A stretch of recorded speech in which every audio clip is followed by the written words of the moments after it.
This week on Rams 360. We are here at my private skate park, my training facility, so that's where I'm at every day. New Jersey? Okay, let's look at it.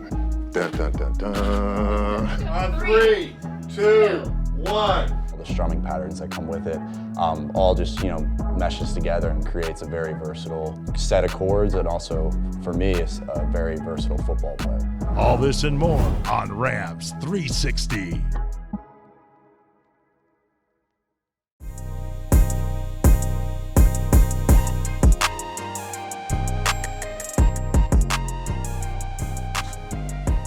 What's up, guys? It's your boy Jay Mendoza. Welcome to Mi Barrio, where we highlight Latinos making a mark in the city. I'm super excited to be in Canoga Park, California.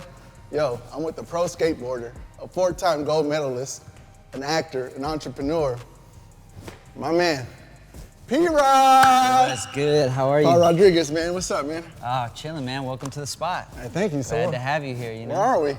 We are here at my private skate park, my training facility, so that's where I'm at every day. I heard you had a lot of thoughts on just how you put it all together. Yeah. I didn't want it just to be like a regular skate park, I wanted it to be like, almost like a second home. I wanted to come here, I wanted to have a spot to come in the morning and not have any reason to leave, not need to go do anything. I don't want no distraction. I want to come in here, lock myself in, and get focused and get to work. So, of course, I got a few little toys and a few little accessories to, spruce the place up. I love the design. It's like a modern look. Thank you, yeah.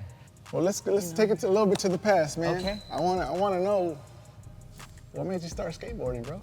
I went to school in Northridge, and it was 7th grade, and it was close to my house, so I would walk to school in the mornings, and I would always see these kids skating in the parking lot before school, and I thought it was just the coolest thing ever. I couldn't understand how they can flip their board or jump and keep the board with their feet, and I became obsessed. I had to understand how that was done. So eventually I made friends with them and asked them if I could try rolling around, and I was hooked, bro. So, that was it. Can you take me to that spot, though? Yeah, I could take you. Okay. Yeah, I can take you to wherever you want to go. All right, let's go to that first spot. Cool. All right. So right here, we're at my most beloved skate spot. To me, it's the legendary Albertsons loading dock. It's where I learned all my tricks as a kid. Right here, off of this thing. I would jump off this thing hundreds of times a day. I'd come here every day after school. We'd skate here and jump down this thing until it was nighttime. Go home and do the same thing the next day. I know we're in Northridge. Northridge, yep. Northridge, California, man. That's where I was raised my whole life. Everything. My career developed. I developed as a person. All my, life experiences happened here. Everything that, I'm living today came from here. So it's cool to still be here. I'm only just 5 minutes down the road. So I know for us, we kind of didn't have a team growing up, but we got the Rams back. We got the Rams back. How's it feel to be a Rams fan and just be able to know, yo, we got a real LA team? Well, it feels great because, obviously being from LA, you know how excited we get to get behind our teams, the Lakers, the Dodgers, everybody. So it's like, you just felt that missing piece. How do we not have a football team, So when the Rams came back, I was so excited. I've gone to the games over the last few seasons, and the energy at the field, at the stadium is just insane. On draft day, I got to announce Greg Gaines, and I was at the stadium while they were still building it, so it was full construction zone, so I got to get the tour like that, so that was pretty cool. Are you ready to head back? Yeah, man, let's go get into that air conditioning. Huh? I want you to just talk about Primitive and what you got going for the future, so. Yeah, let's go. Let's get it. So, Paul, I know you're an entrepreneur. I'm a huge fan of Primitive, bro. Oh, thank you. I remember growing up, I gotta get that new Primitive. I had to get all the gear, but thank you. How did it all start? How did you even come about it?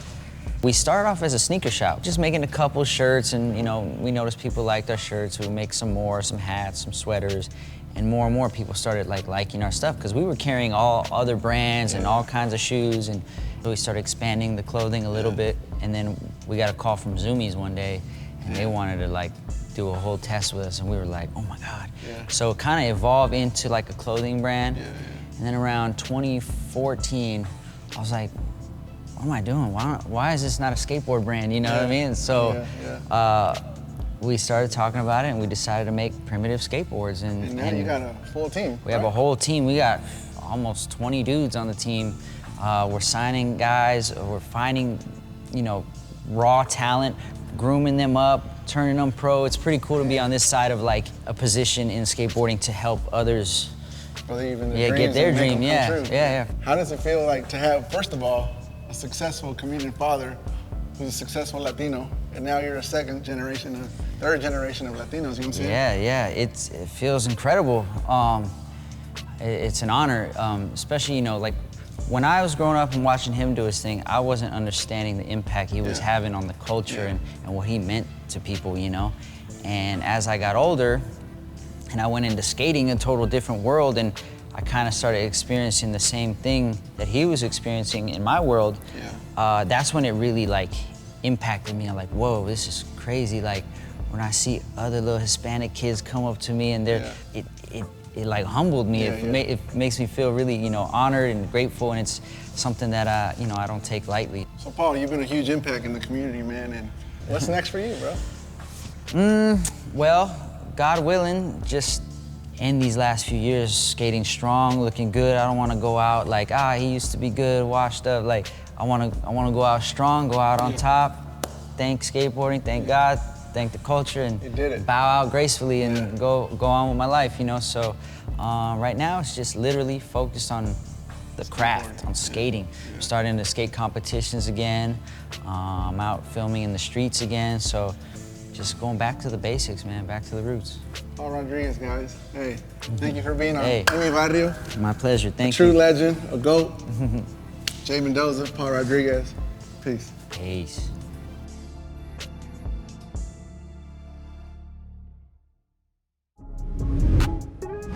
Coming up next on Rams 360. I just want to say thank you for all the sacrifices you've made, giving me every opportunity in life to be successful. I wouldn't be where I am today without you. He was always a hardworking kid and wanted to be good. No matter what he did, he was pretty good at it.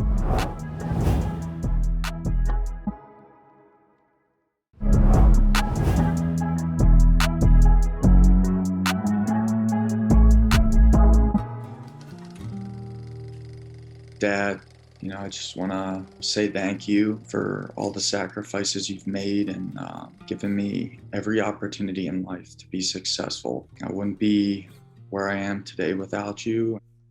He was always a hardworking kid and wanted to be good. I mean, at a very young age, and no matter what he did, he was pretty good at it. I just wanted him to do what he wanted to do, but I just think that you compete in everything that you do. You know, as a dad, you know, you just want to be better than you.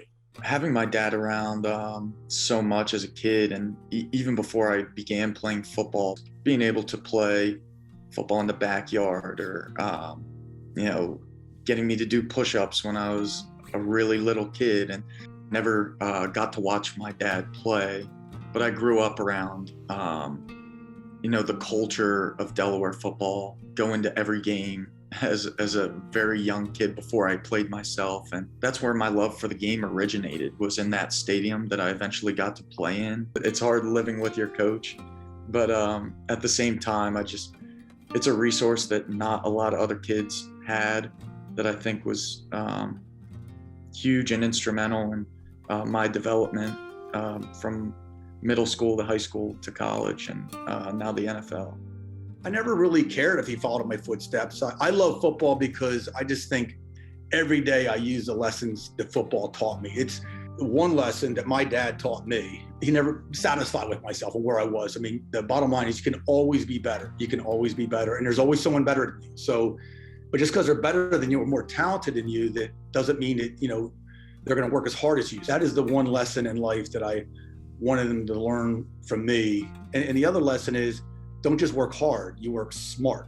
I played and started my whole freshman year at Penn State in front of 100,000 fans, and playing big time college football was a huge step in that dream to play in the NFL. But you know, my dad was an example of somebody that played at University of Delaware and still got drafted and a shot to play at the next level. So my brother Colby had just committed to Delaware, so and I didn't want to sway his decision. I know for a fact that I'm a better player for being there. You know, my brother and I put in countless hours together that I really don't think I could have had that kind of training partner anywhere else in the country. I know Delaware means a lot more to me than maybe some other people, so it was fulfilling in a lot of different ways. But yeah, I mean, I thoroughly enjoyed my time there. You know, every year that I get older and a little smarter and wiser, you know, you just appreciate more and more the sacrifices your parents made to get you to a camp, to put food on your table, you know, a lot of long nights and early mornings, and to play professional football, which, you know, since I was a little kid, I told my parents, I said, this was my dream. I don't care what I do after, I want to be a professional football player. You know, even my first game was against the Carolina Panthers, and ran down on a couple kickoffs and played special teams. And if that was the end of my career at that point, you know, there was just something very fulfilling about that, because I knew it wasn't just me. It was my parents and my brother and my extended family that had put so much into that moment. I'm really proud of him. I'm proud of how he's conducted himself, proud how he's worked and prepared himself. I think he's playing for a great organization with a great coaching staff. But I'm just really proud as a dad. You know, I'm proud because he's a better man than I am. Every game I tell him, I'm just proud of you. No matter what, I'm proud of you, how you know, that you got to where you got to and how you're conducting yourself. I'm glad I've had you by my side every step of the way. I know you'll always be right there. Been an unbelievable role model to me, and I can never thank you enough. Love you.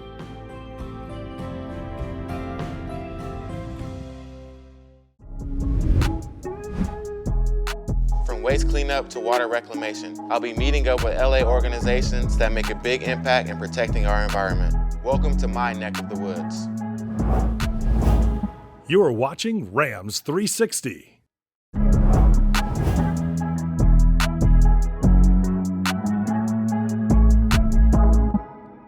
Hey, it's Robert Woods.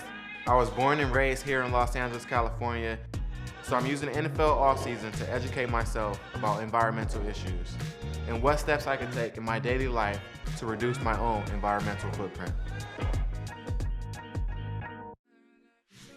Today I am meeting with Stephanie Choi and Jenny Silbert from Rerouter. As many of you know, I'm changing my jersey number to number 2 this season. So I'm going to talk to Stephanie and Jenny about some creative ways to repurpose my old number 17 jerseys to minimize the environmental impact. Hi, What's up, guys? How you guys doing? Welcome to Rewilder. How are you? Doing well. Thanks for having me. Thanks for coming to Rewilder. So we're a sustainable design company on a mission to find the wealth in waste. Okay. So currently we operate as an R&D design lab, and we specialize in upcycling, which means creative reuse. In upcycling, you don't have to destroy the material before you turn it into something else, so you're adding value while keeping its form. Wow. We have some things that we made with your old jerseys that we'd like to show you. Okay, I can't wait to see it. We're excited Surprise to show me. you. See All some right, prototypes.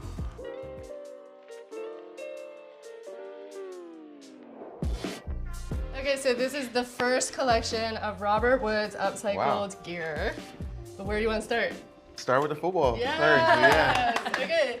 So this football we deconstructed an actual old football that I found at a thrift store to figure out like how to make it. So we have all the scraps from like the cuttings, and whenever we make something, there's a lot of waste involved, so we're gonna be stuffing the football with the scraps. Okay, And if so we this can- one won't have air. Won't have This will air, not. it won't have Okay. scraps. This one will be like a stuffed animal.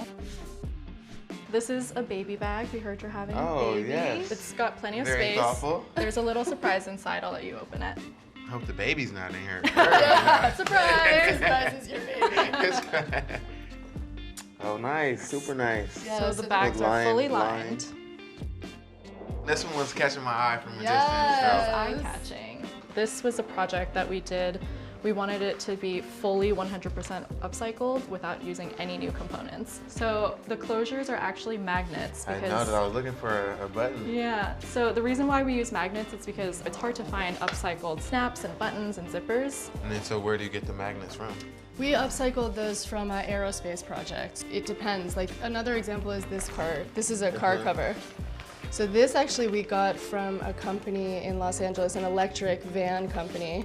Because it was shipping covers, it's UV proof, it's completely waterproof, it's also salt waterproof. So I heard you mention all day upcycling and recycling. What's the difference between the two? So the basic definition of upcycling is adding value without destroying it. So that's why everything stays intact. We haven't shredded your jerseys except for the scraps. In recycling, you actually have to destroy it before it can get reformed into something else. So it's pretty resource intensive. So I would really love to hear your ideas. Okay, Can I so grab a pencil? yes. So from first glance, I'm seeing this shirt here, Yes. but I see this here, and my thought was a bib. Oh yes, that would And be I so was like, sweet. wow, to go with the Let's baby definitely bag. do that. A little baby bib. The baby bib, that would be nice. Would you be open to the idea of actually like using the letters individually? Oh yeah. So instead of your name always there, that it's Yeah. like, woo, hi. Or even moo. Moo. Oh my god. Oh my God. Yes, moo Yes. is it. Here, wait. What about this one? Mood. Like Oh, I'm mood. like I I'm know, in a I mood. know, I Baby's know. in a That's a mood good right one. now. That's a good one.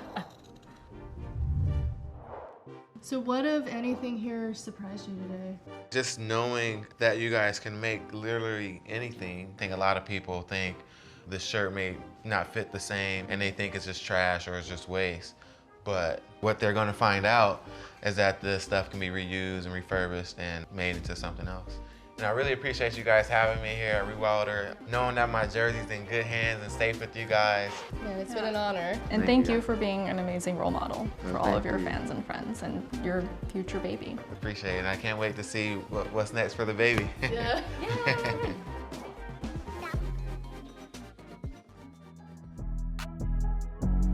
Coming up next on Rams 360. I'm just loving those sleeves, yo. Just really loving those sleeves. Real streamlined, very well built, real nice, real clean.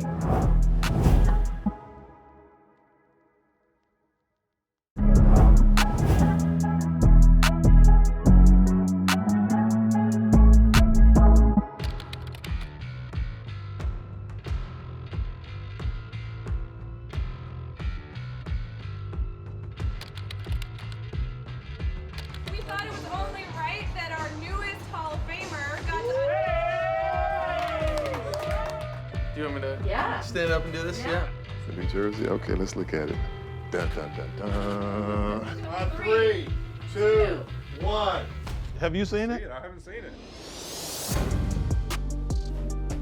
There it is. Oh, A little bit of. I love you.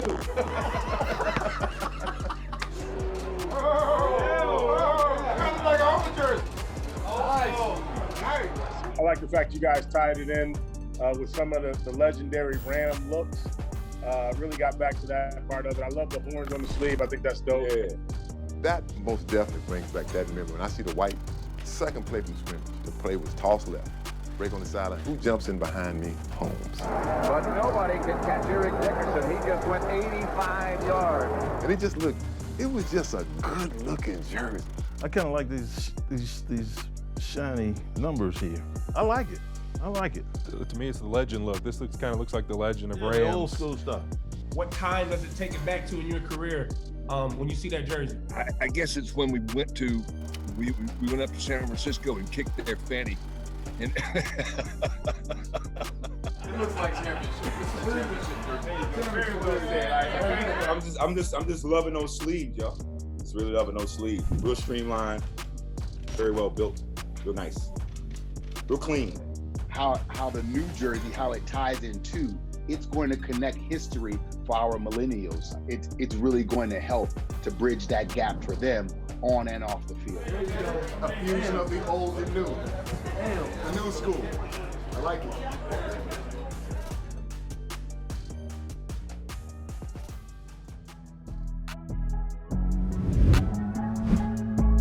I just wanted to be able to play some like campfire songs. Like that's about it. I mean, that was kind of my expectation going into it. But then for me, it's like turned into like a therapeutic thing for me. Stay tuned for more Rams 360.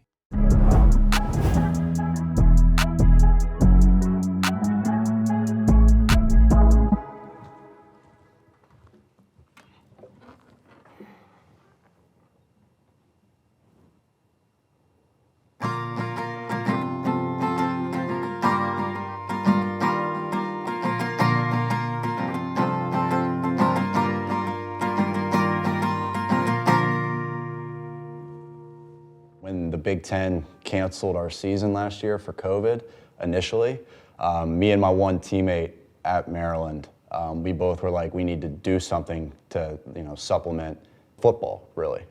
And we went to the guitar store, both bought the cheapest guitar there, and we're just like, all right, we're gonna pick it up together, and we are learning together. So we just kind of been growing since then, whenever we could. I just wanted to be able to play some like campfire songs. Like that's about it. I mean, that was kind of my expectation going into it, but then for me, it's like turned into like a therapeutic thing for me, where it just gets my mind off of football, off of what I'm doing, and it's something that I can just like continue to just build on and get better at and take pride in it. On days like today, like an off day, like I see myself, being on YouTube, trying to pick up some kind of new song. Bar chords is the next thing that I'm learning, because you can play a lot of songs once you're able to get some bar chords down, which are pretty tough. The 4 basic chords that I've learned off of are a G chord, E minor 7, C add 9, and a D. So those 4, you put those together, those 4 together, you can play a lot of different songs, and the capo just obviously changes the pitch. I would say they're very comparable, if you're being honest. That's kind of been my MO. I like being a versatile guy on the football field, and being able to play those 4 different chords and all the strumming patterns that come with it, all just, meshes together and creates a very versatile set of chords, and also, for me, is a very versatile football player as well. Thanks for watching, and be sure to tune in next week for more Rams 360.